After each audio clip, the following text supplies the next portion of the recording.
I was lying in a hospital bed, barely able to move. My body was weak, completely drained from surgery. I couldn't even sit up on my own. But what hurt more than the physical pain was what I found out while I was fighting for my life. She was falling in love with someone else. The woman I trusted, the one who swore to be there in sickness and in health, betrayed me in my most vulnerable moment. This is my story. The raw truth about love, betrayal, and the excruciating pain of being cheated on while I was fighting for my life. Our relationship had always been solid. At least that is what I thought. We met in our late 20s, and she was everything I ever wanted in a partner: compassionate, loving, and supportive. It felt like we were destined to be together. We talked about growing old, having kids, and traveling the world. We had our ups and downs, like any couple, but we always came through stronger. Or so I believed. Then, I was diagnosed with a serious health condition, and everything changed. What I thought would be a temporary setback became a battle I wasn't too sure I could win. I needed major surgery and months of recovery. I was terrified, not just for my life, but for our marriage. I remember sitting in the doctor's office, holding her hand so tightly. Her eyes were red from crying, and she kept telling me we'd get through this together. And at that moment, I believed her. I believed in us. As I went through surgery and began my recovery, I noticed a shift in her. It was subtle at first. She stopped calling as often. At first, I just thought she was busy with work and taking care of the house. But then the calls grew shorter. When I tried to talk to her, she seemed distracted, distant, almost like she was avoiding me. One night, I asked, "Is everything okay? You've seemed a little off lately." She just shrugged. "I'm just tired, that's all." But I felt that something wasn't right. I tried to push the thoughts aside. After all, I was the one who was sick, right? Maybe I was just being paranoid. But the signs continued. She started spending more time out of the house, visiting friends, she said. When I'd ask about it, her answer was always the same.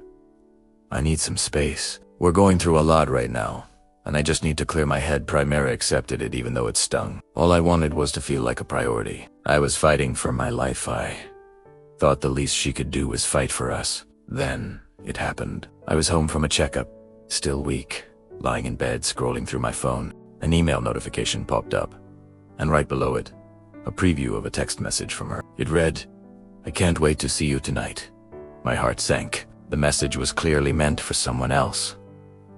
I froze. Who was this? Who is she seeing behind my back? I didn't confront her right away. Part of me didn't want to believe it. I told myself I was overthinking it, but I couldn't shake the feeling. The next day, my mind raced. I couldn't sleep, couldn't eat. Every time I closed my eyes, I saw that text. Finally, I couldn't take it anymore. Primera detonó. I waited for her to come home. When she walked through the door, the ground beneath me felt like it had vanished. "Who is he?" I asked, my voice barely a whisper. She froze, then tried to play it off. "Who?" she asked, but I saw the guilt in her eyes. "The one you can't wait to see tonight," I said, pointing to my phone. Her face turned pale. She stammered, "It's not what you think." I can explain, but I didn't want explanations. I wanted the truth. "You've been seeing someone else while I've been fighting for my life, haven't you?" Tears began to fall from her eyes. "I didn't mean for it to happen," she whispered. "It was a mistake." A mistake. The word hit me like a ton of bricks. She confessed everything. She met him, a coworker, a friend I knew and trusted, while I was in the hospital. He was there for her when I couldn't be. She found comfort in his attention. "I was lonely," she said. "I was scared, and I needed someone." The anger, the hurt, the confusion, it was overwhelming. We didn't speak for days. I couldn't even look at her. The woman I loved was a stranger. My body was still recovering, but the emotional wounds were much deeper. I had to make a decision. Could I forgive her? Could I rebuild what had been shattered? I spent weeks talking to friends, even seeking therapy. And I came to a realization: love isn't just about forgiveness.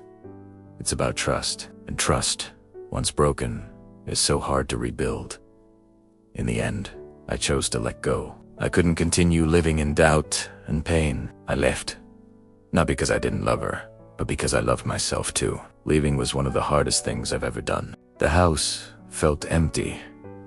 My heart felt hollow. But over time, I started to rebuild my life. I focused on my recovery, both physically and emotionally. Slowly, the healing began, and I realized I am enough, even on my own. This story isn't just about betrayal.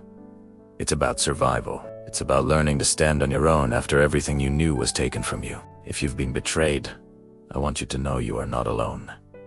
It's okay to grieve, to feel angry, to feel broken, but your worth isn't defined by someone else's choices. If this resonated with you, leave a comment below. Share your own experiences, because healing starts when we share our pain. Thanks for listening.